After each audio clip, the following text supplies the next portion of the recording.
There was once a rich man who had fine houses, both in town and country. All the furniture in his house was very beautiful, gold and silver embroidered, and coaches gilded all over with gold. But the sad thing was, the man's beard was blue, because of which he looked so terrible and ugly that all the women and girls ran away from it. I am not important in anyone's eyes. No girl wants to marry me. It feels like love is not meant for me. I wish someone could see my sincerity rather than my face. How do I end this loneliness? I want to get married soon. Bluebeard had a neighbor, a lady of quality. One day he sent a letter. She had 2 daughters who were perfect beauties. Bluebeard wanted to marry any one of them. So one day he sent a letter to their mother, in which the blue-bearded one sent a marriage proposal, leaving to their mother's choice which of the 2 she would bestow on him. But neither of these 2 girls were willing to marry the blue-bearded man. Both the girls could not imagine marrying a man with a blue beard. The other reason for the hatred of these girls was that the blue-bearded one had many marriages before. But what caused his separation from his ex-wives, no one knew. Bluebeard has sent a wedding message. You like the color blue, you marry him. I will never do it even if I die. You do it, after all, he is rich. Bluebeard, to engage their affection, took them with their mother and 3 or 4 ladies of their acquaintance, with other young people of the neighborhood, to one of his country houses, where they stayed a whole week. The time was filled with parties, hunting, fishing, dancing, mirth, and feasting. Nobody went to bed, but all passed the night in rallying and joking with each other. In short, everything succeeded so well that the youngest daughter began to think that the man's beard was not so very blue after all, and that he was a mighty civil gentleman. On returning home, the 2 got married. True to expectations, after marriage, Bluebeard took great care of his wife and kept her very happy. About a month later, Bluebeard told his wife that he was leaving on a trip to another country for 6 weeks on an important errand. Wife, it is my wish that in my absence you do not let yourself get bored. Invite your friends and acquaintances. Do whatever makes your heart happy. You can take them anywhere for recreation. Take these keys. One of these keys is to my 2 closets where I have my best furniture. The second key is to a room full of silver and gold, which is not in daily use. My money is also here. The 3rd key is the master key for all my apartments. The 4th key is of the cupboard at the end of the great hall on the ground floor. And this is the last key, the small room. You can go to any of them, except for the small room. You are forbidden to go here. And if, in spite of my forbidding, you opened it, so expect my anger and resentment.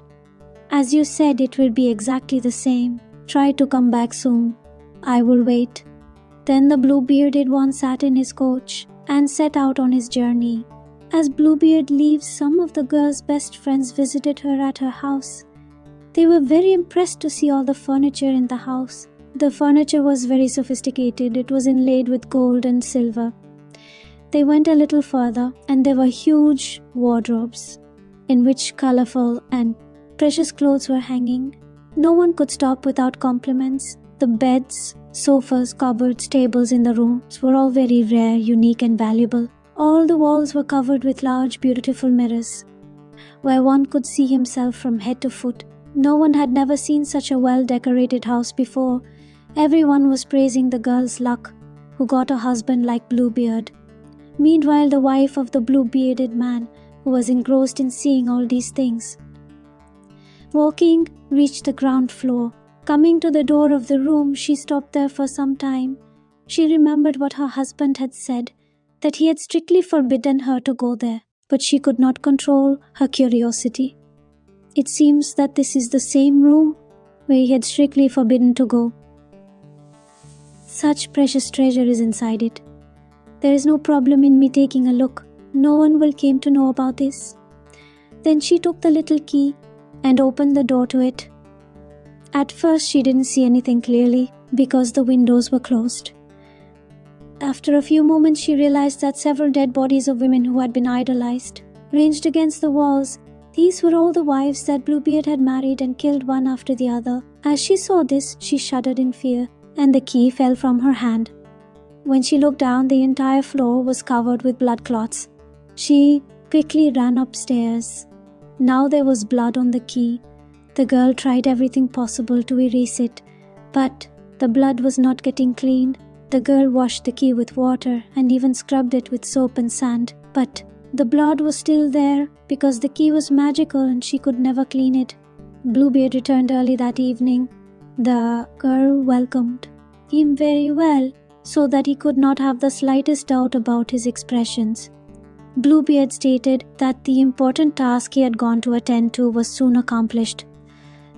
That is why he also returned early, so that his wife would not be bored behind him. The next morning, when Bluebeard found a bloodstain on the key, he was furious. How did the blood get on the key? I don't know anything.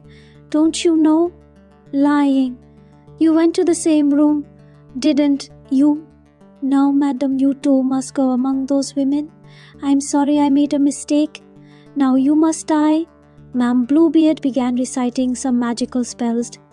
No time, he turned into a very hideous old man. This was his original form. He mumbles something and starts walking towards the girl with a dagger and a magic wand in hand. 2 soldiers arrived there on hearing a noise. They killed Bluebeard on the spot. Bluebeard had no heir. Therefore, this wife became the heir of all his property. Using all this wealth, she got married this time to a very noble boy. He helped her forget her past, the bad time she had with Bluebeard.